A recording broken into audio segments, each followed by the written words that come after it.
News Tamil கழுகு. கடைசி நேரத்துல விஜய் தேசிய ஜனநாயக கூட்டணிக்கு வரதுக்கான வாய்ப்புகள் இருக்குன்னு பாஜகல ஒரு பேச்சு பரவிட்டு இருக்கான்.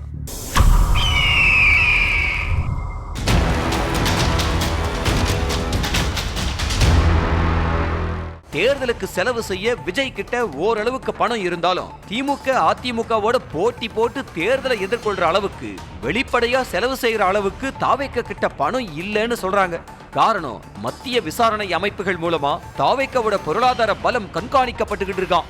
அதோட விவாகரத்து, சிபிஐ வழக்கு, ஜனநாயகன் பிரச்சனைன்னு விஜய் தன்னோட அரசியல் பிரவேசத்துல நல்லாவே அப்செட் ஆகி இருக்கிறத மோப்பம் பிடிச்ச டெல்லி பாஜக விஜய்க்கு கணிசமான தொகுதிகளை கொடுக்கிறதாவும் அதிமுகவுக்கு இணையான கட்சியா தாவேக்க கூட்டணியில இடம்பெற செய்யறோம்னு சில பேர் மூலமா சொல்லி அனுப்பியிருக்கான்.